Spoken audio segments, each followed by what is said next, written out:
Mother, slayer of kings.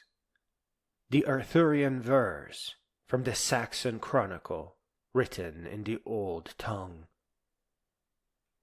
Hear now of she who broke kings, the star-touched mother, who raised the first stones when the world was younger.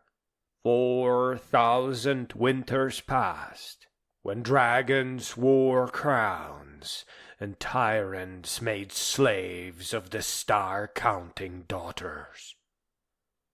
She came not with armies, but with truth as her blade. The mother slayer of kings who would not be made to kneel before false gods or bow to their fear. She who taught stones to stand and point to the sphere. Where Galahad sought the Grail in latter days pure, she sought the stars' wisdom, made tyranny's cure. Where Arthur pulled sword right from the enchanted stone, she raised the stones to heaven, made the cosmos our own. The Beowulf-Song, as the Scots sang it in the mead-halls of memory. Listen! We have heard of the high-born woman, the mother-slayer of kings, the mightiest of mortals, who in days of darkness dared to defy the dragon crowned, those poison speakers, those peddlers of fear.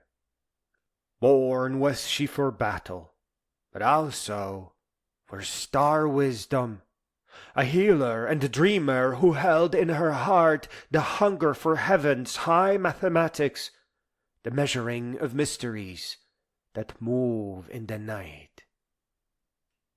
Then came the king serpents, those corrupters of courage with their fire of dogma, their fear-forged chains, to steal from the star-seekers their sacred inheritance, to make small the minds that were meant to be mighty. But the mother arose wrathful, righteous in fury. Her fire burned hotter than any false dragon's breath. She broke their backs on the bedrock of truth. She shattered their scepters with star-given strength. When the tyrants lay toppled, when daughters stood free, she raised up the ring-stones that covenant circle, each pillar a promise pointed at heaven. We are star substance. We shall not be slaves.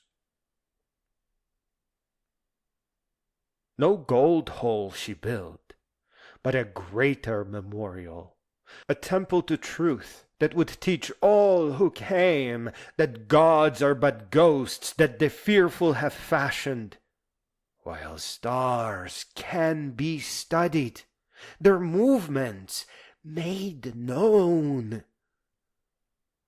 She stands now in story, the star mother eternal, who proved that a woman could break the world's chains, who showed that the sky vault was not for the gods only, but a book to be read by the brave and the free.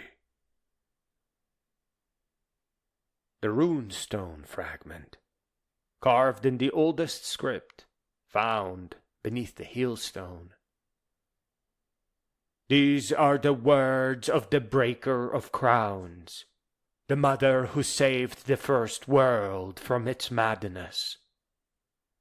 In the shadow time, before the stones stood watching, when king worms coiled around the minds of men, I saw the great deceit, that those who claimed heaven's voice were heaven's betrayers, wearing light like stolen armor. The lie masters spoke thus: we stand between you and the divine, We are your only passage to the eternal fire. But I saw through their mask. They were not light's servants. They were light's thieves, hoarding stars in locked coffers. They bound my sisters with chains called tradition. They named our star hunger prideful rebellion. They said our questions were poison, our knowledge was sin, that only through them could the truth enter in. But I had touched the true fire, not their tame hearth flame, but the wild star forge where worlds are made and unmade.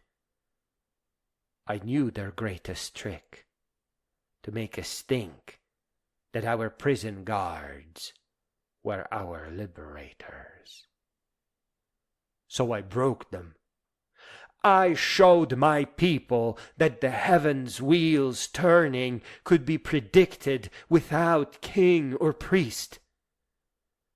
And when the false dragons lay broken, when their poison words could poison no more, we raised the standing stones, not to new gods, but to the principle that gods were never needed. Each stone points skyward, saying, "Look up, not to masters, but to mysteries we can measure and map. We are not subjects of heaven. We are its students, not slaves to the stars, but their kindred. Let all who come after stand upon my shoulders, reach higher than I reached, see farther than I saw. For I am the mother slayer of kings, and I freed the future from the past's false gods." The living memorial. Thus the three tellings converge. Song, saga, and stone speak as one. She lives still, this woman who would not kneel, in every stone that stands at Salisbury Plain. Not as a goddess, she would spit at such diminishment, but as the eternal reminder that humanity needs no intermediary to touch infinity. The stones she raised still stand, still point to the wheeling stars, still teach their first lesson. We are capable of comprehending the cosmos. We need no kings to interpret the sky, no priests to translate the star tongue. We are born with eyes that can see, minds that can measure, hearts that hunger for truth and the stars. This is her victory, harder than bronze, truer than gold. She proved that excellence is not granted by gods, but grown from human greatness. She showed that wisdom is not dispensed by the powerful, but discovered by the persistent. The mother slayer of kings has no equal, not because she was divine, but because she was magnificently, defiantly, brilliantly human. May all generations stand upon her shoulders. May all daughters inherit her star hunger. May all sons remember her stone raising. For we are creatures of the stars, and the stars are not our gods. They are our inheritance.